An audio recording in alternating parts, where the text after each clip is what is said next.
What is going on, guys? It is Wrestlelamia here, back with another video. AEW's Full Gear pay-per-view is just days away, so what will Dynamite do to hype the show?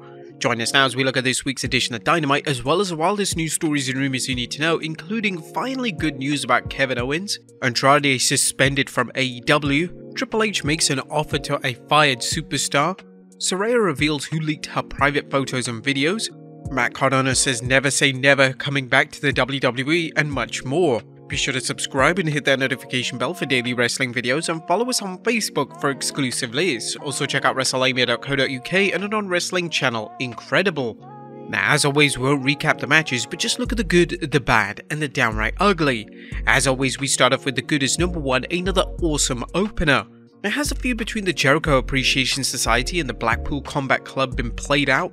Well, it depends on who you ask, but one thing is clear, the two factions always deliver in the ring, and last night's tag match featuring Chris Jericho and Sammy Guevara versus Bryan Danielson and Claudio Castagnoli was another barn burner. This was also a great way to build fan interest into this Saturday's 4-way match for the Ring of Honor World Championship. Number 2, MJF's promo. Now, MJF and Fantastic promo go hand in hand, but it's always worth mentioning Max's latest Magic Mike moment. Last night featured MJF warning Jon Moxley that he's facing a much different person than he did the first time, and that he's on a mission to prove he's the best in the world. On a side note, MJF is looking jacked, and while Moxley can try and dismiss his opponent's recent sabbatical, fans know that MJF can deliver in the ring. This could easily become the match of the year candidate. Number 3, acclaimed video. The Acclaimed are over, and AEW continues to capitalize on their popularity, as seen by Bowen's Caster and Daddy Ass dropping their new music video. The video was fun and featured the current AEW Tag Team Champions dissing Swerve and Our Glory in a throwback to the epic diss video during the early 90s between Dr. Dre and Eazy-E. Number 4 is Regal turning on Moxley. As William Regal finally realized that MJF has perfected the fine art of villainy. Judging from the not-so-subtle camera work that showed Regal watching MJF's actions closely, fans could see his lordship switch sides this Sunday, although it's worth noting that MJF needs a manager like a fish needs a scuba tank. Number 5, Samoa Joe promo, referencing Paul Heyman. Samoa Joe's interview with Tony Schiavone was a strong return to form for the Samoan submission machine, as he reminded fans that he's more than just a beast in the ring, he's also a terrific talker. Joe's not-so-subtle reference to choke out Paul Heyman was a nice touch too. Number 6, Anna Jay can wrestle. Last night's Toni Storm vs Anna Jay was more than a great way to build up Storm's AEW Interim Women's Championship defense against Jamie Hayter. It served as a reminder that Anna can deliver in the ring and that she's more than just eye candy. Anna's career has been a series of unfortunate events, including 2 shoulder injuries and a casting as part of the Dark Order. Her role in the Dark Order should have helped her career, but the tragic death of Mr. Brody Lee sapped the Dark Order of much of its momentum. Anna's role in the JAS is good, and with any luck, she'll continue getting more time in the ring. Number 7, The Elite are back. The Bucks and Omega are back and will challenge Death Triangle at Full Gear for the AEW Trios Championship. Although some fans may have been disappointed not to see a full-blown return, AEW is smart in making fans have to tune in to, and more importantly, pay for Full Gear this Saturday. And finally, a good build-up for Full Gear. AEW's Full Gear pay-per-view is just days away, and AEW continue to hype the show. While the build for Full Gear hasn't been as intense as past pay-per-views, there are plenty of good matches to get excited about, and Dynamite delivered by pumping fans up for the show with various matches and confrontations. But that was the good. What about the bad? It's number 1, a tepid tune-up. A Death Triangle vs Top Flight and AR Fox wasn't the match AEW should have used to get fans ready for Death Triangle's Trios title defense this Saturday. While AEW continues to make the most of its performers look capable, no one thought Top Flight and Fox had a chance of winning, nor should they have. Instead, AEW could have put any number of other trios against the champions, making them look strong in victory as they prepare to battle the Elite. If the Elite win this Saturday, it shouldn't be against a team whose most recent match was against 3 mid-card talents. And is Bandito in AEW to put others over?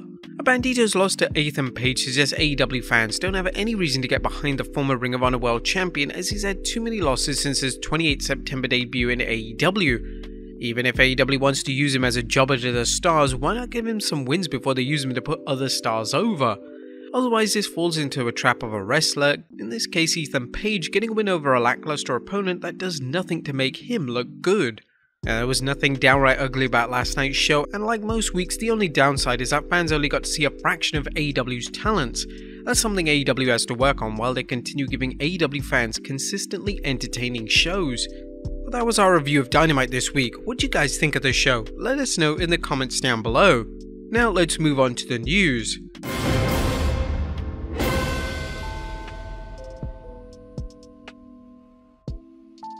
Now first story looks up, finally, some good news. At the top of today's news, conflicting stories are coming in concerning Kevin Owens and whether the prize fighter will compete at Survivor Series War Games. You may recall earlier reports that KO was rumoured to be part of the men's War Games match involving the Brawling Brutes and Drew McIntyre versus the Bloodline. However, Owens suffered an MCL injury last weekend, putting his purported presence in the match in doubt. Now let's look at the conflicting stories about Owens and his presence in the match. The first is that KO will be wrestling. PW Insider's Mike Johnson reported on 16th November that the current plan for the men's War Games match at Survivor Series is as follows: Roman Reigns and the Usos and Sami Zayn and Solo Sikoa versus Drew McIntyre and the Brawling Brutes and Kevin Owens. However, Dave Meltzer recently reported on the situation during an episode of the Wrestling Observer Radio. I'd heard Monday morning, and I haven't heard anything since Monday morning, that it's not been checked out, but he's rehabbing it. I don't know if he'll be ready for the pay-per-view or not. If they do an angle on SmackDown on Friday and throw somebody else in, that tells you he wasn't ready.